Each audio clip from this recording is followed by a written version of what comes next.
How to play the ant game, a winter activity, described in the way as if it were done in elementary school.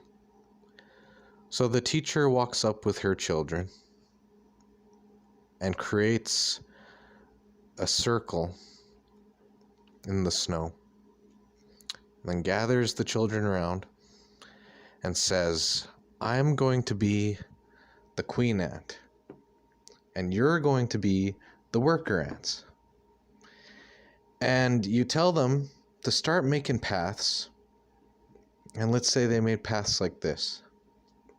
Their goal in this game is to go from the queen's chamber and go to one of these little paths that they create and create another little chamber where there's resources.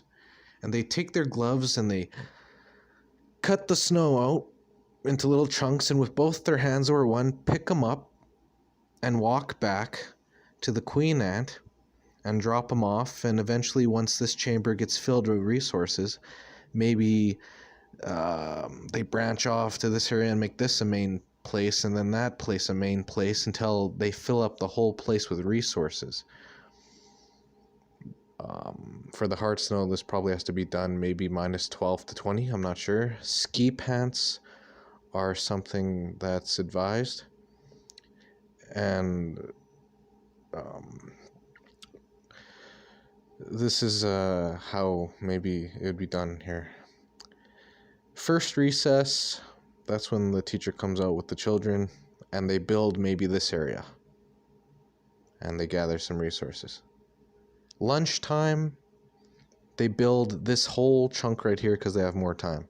And maybe they're gathering more resources. I don't know, however many children are playing. There's 4 here in the example. So maybe 2 are over here, and like one's here and one's here. And then the third recess, they built this little area, and they're going to make little chambers over here and continue on the paths. But by the time you know it, they return to school. Bell rings. It's time to go home. They don't go back to the hill. Why? Because first of all, the teacher ain't there, and all they want to do is play their video games. So if you could get them outside to play the ant game, well, good for you, man, because it's pretty fun. I'd play it again.